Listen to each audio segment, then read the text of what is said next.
Hi Deborah, thank you for posting your birthday and let me do your birth chart reading. I wanted to go ahead and take a little bit of time during my lunch break at work to knock this out for you.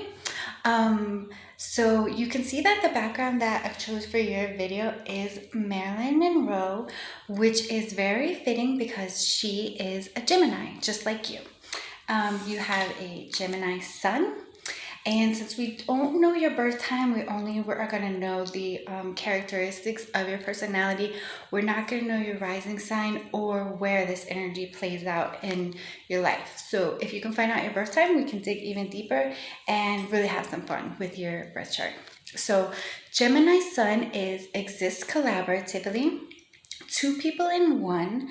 They're versatile, they have a spontaneous nature, and they're hard to pin down.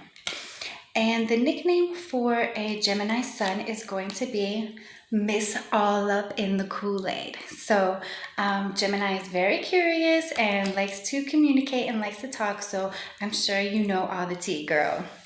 Next we have and I forgot to mention, your sun is your actions and how you appear in the world and how you want to be seen.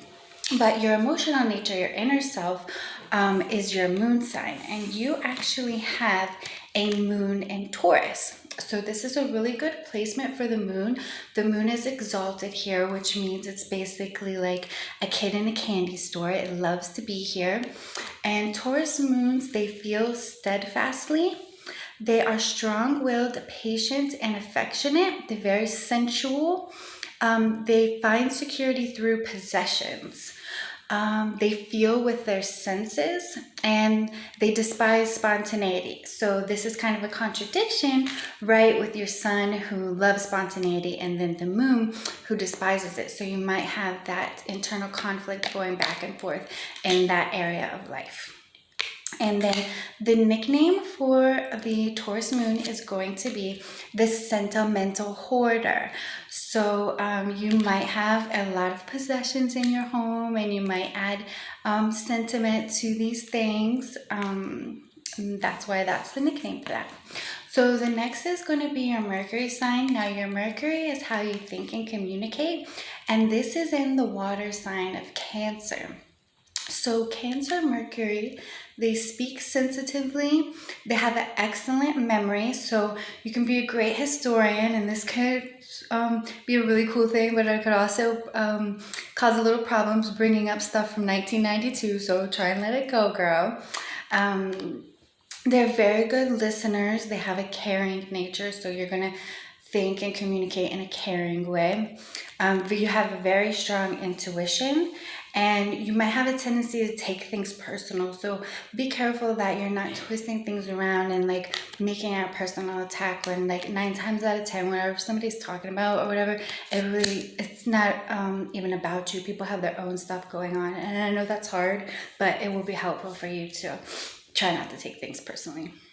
And then the nickname for this is going to be the sentimental analyzer. So you have a lot of sentiment going on in your chart. And then your next placement is going to be your Venus, and this is in the earth sign of Taurus. And your Venus is how you love and what you love. So we know you're going to love, like, you probably love money, and who doesn't, and possessions and things like that. Let's just talk a little bit about like how you love in general. So you love abundantly. Oh, Venus is also at home here, so you have some good stuff working for you, and some opposition going on too, but yeah, it's at home here, so Venus is doing what it likes to do. So like I said, loves abundantly. Touch is a love language, so you might demonstrate your love through actual like physical contact and touch and the senses and smells and things that feel good and taste good. You might love food, right? And then you could have a tendency to be possessive, can be romantic and affectionate, and you need somebody who's dependable. That's Taurus energy, dependability. The nickname for this placement is going to be the spoiled princess. Now, you could be the one that is spoiled. You could spoil yourself, or you could spoil others. Now, last but not least, we have your Mars, and this is how you take action and go for your goals. And it is in the water house of, it is in the water sign of Cancer. It's not necessarily known for like Mars go to war energy. So Mars actually falls here. It's like asleep. It's like it's dreaming. It might take you a minute to like wake up your goals and ambitions and things like that, or even anger. You might like kind of suppress that and not really want to deal with that. So, and my son has this placement and he didn't completely agree with all these. So feel free to let me know if anything's off. That's kind of like why I'm doing this, so I can see where I need to fine tune in these descriptions. Okay, so Cancer's Mars acts intuitively, so you might act off of what you feel. Can be passive aggressive. You might use moods as a weapon. You probably go to war for your family. You may brood and hold grudges. And like I said, Mars falls here. So the nickname for this placement is going to be the root planter. Your goals and your ambitions and everything is all going to have to deal with that Cancer energy of home and inner security.